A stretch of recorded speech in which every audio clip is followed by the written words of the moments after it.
Tonight you will ask a question you already know the answer to. You will do it anyway. You will refresh a page you already checked. You will reread a message you already understood. Somewhere in you, a small voice insists there is more to know. But thousands of years ago, in the sand-blasted temples of ancient Egypt, that same voice was treated as something far more dangerous than a habit. It was treated as a warning sign, because the Egyptians did not just fear ignorance, they feared curiosity itself. You live in a world that worships questions. Ask, and you shall find. But your ancestors along the Nile lived under a very different rule.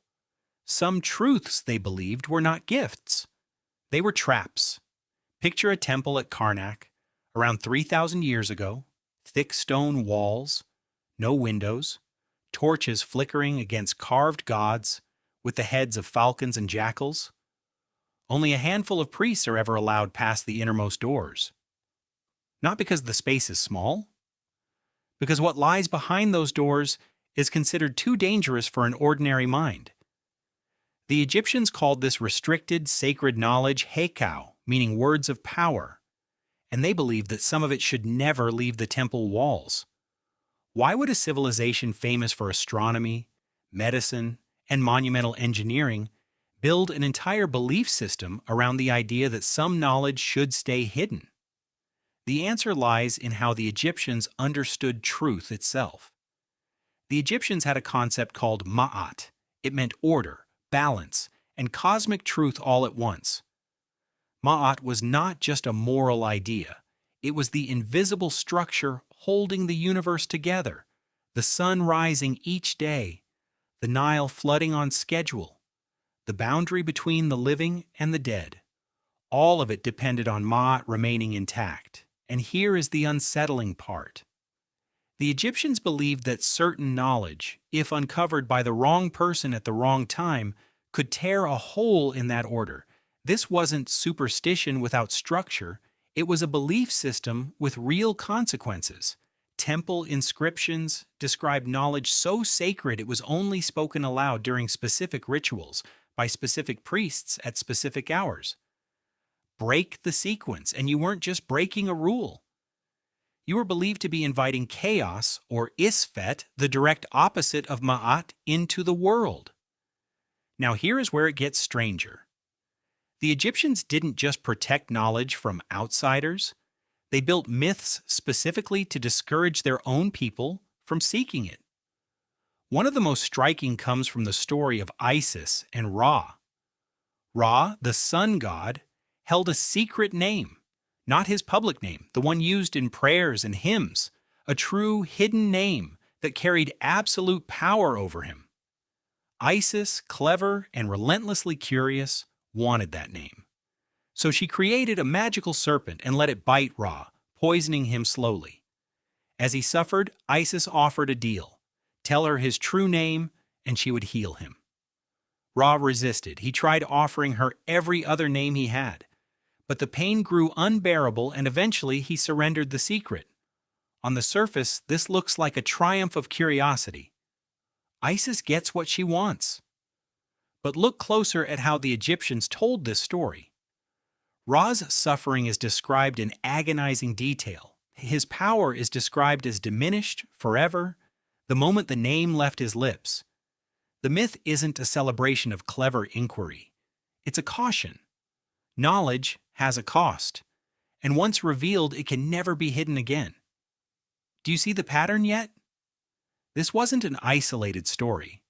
It runs through Egyptian religious life like a warning woven into the architecture itself. Consider the Book of the Dead, a collection of spells meant to guide souls through the afterlife. Egyptologist Jan Assmann, who spent decades studying Egyptian religious texts, described this literature as functioning less like a simple guidebook and more like a controlled system of secrecy, where access to spiritual knowledge was deliberately staged and withheld. You didn't just read these spells. You earned the right to know them, one carefully guarded stage at a time. Even Egyptian medicine, remarkably advanced for its time, carried this same tension. Papyri like the Edwin Smith papyrus reveal detailed, almost clinical descriptions of injuries and treatments. Yet many medical texts were also layered with incantations, treated as sacred formulas rather than open information. Historian Toby Wilkinson has written extensively about how power in ancient Egypt was deeply tied to the control of specialized knowledge, particularly knowledge that touched on religion, medicine, and the afterlife. The people who understood the body, the stars, and the gods weren't just respected. They were feared because what they knew could not simply be handed to anyone who asked. You might be tempted to see this as an ancient anxiety, something your modern, information-soaked mind has outgrown. But has it really? Think about how quickly a rumor spreads once someone says, "I probably shouldn't tell you this," but think about the discomfort of being handed information you didn't ask for and can't unknow. Neuroscience gives this feeling a name. Researcher Colin Kammerer, along with colleagues at Caltech, studied what happens in the brain when people are offered forbidden or restricted information. Their findings showed the brain's reward circuitry activates strongly, the same regions triggered by food or money, the moment access to hidden knowledge is dangled in front of you. Your brain doesn't just want answers, it craves the ones it's told it shouldn't have. This is the uncomfortable thread connecting you to a Karnak priest 3,000 years ago. The Egyptians weren't primitive for fearing curiosity. They understood something about human nature that modern psychology has only recently confirmed. The desire to know isn't gentle, it's a drive, wired deep into you, powerful enough to override caution.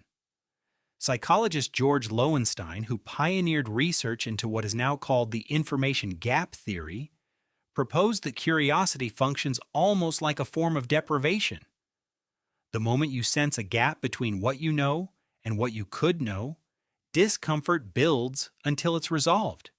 It's not idle interest. It's closer to hunger. And the Egyptians, without laboratories or brain scans, built an entire theology around managing that hunger before it could destroy the order they depended on.